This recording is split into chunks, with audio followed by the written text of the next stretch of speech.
네, 전남 곡성에서는 이번 폭우 때 섬진 강물이 역류하면서 마을 전체가 물에 잠기기도 했는데요. 지금 피해 복구 작업이 본격적으로 진행되고 있습니다. 네, 현장에 나가 있는 취재기자 연결해 보도록 하겠습니다. 김경인 기자, 현재 복구 작업이 어느 정도 진행이 됐습니까? 네, 제가 오늘로 나흘째 수해복구 현장들을 둘러보고 있는데요. 상황이 크게 진척되고 있다는 생각은 들지 않고 있습니다. 제가 오늘 나와 있는 것은 전남 곡성군 곡성읍 신리마을입니다.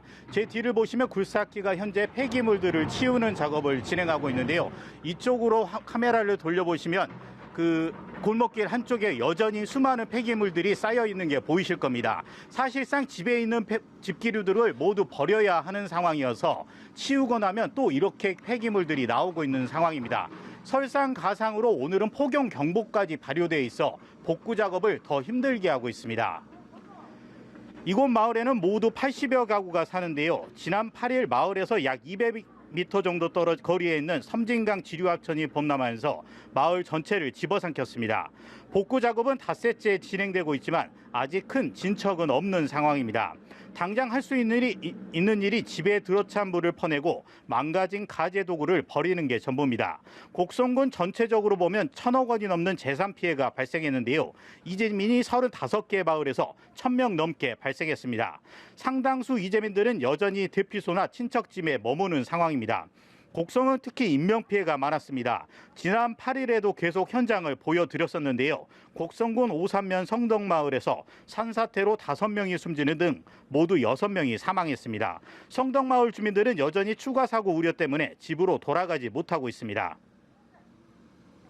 네, 특히 이번에 섬진강 유역 주민들의 피해가 굉장히 컸습니다. 그래서인지 이 섬진강댐을 관리하는 한국수자원공사를 향한 책임론이 불거지고 있다고요.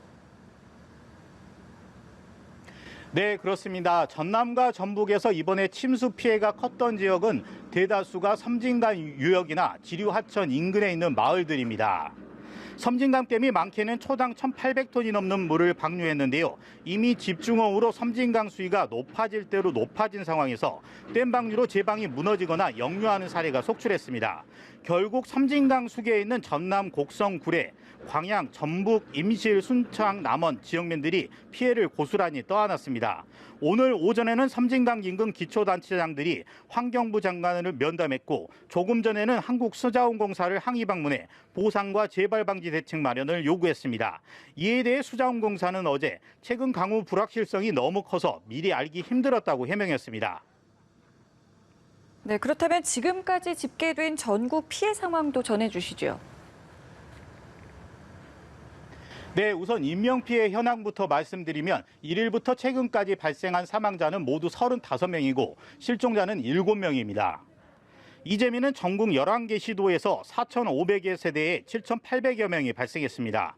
시설 피해는 모두 2만 5천 건이 넘습니다. 현재 전국적으로 응급복구가 진행되고 있는데요. 시설 피해를 기준으로 현재 응급복구율은 70%가 조금 넘었습니다. 하지만 전국적으로 피해가 발생하고 워낙 피해가 크다 보니 제대로 복구하는 데는 상당한 시일이 걸릴 것으로 예상됩니다. 지금까지 전남 곡성 수해복구 현장에서 연합뉴스TV 김경인입니다.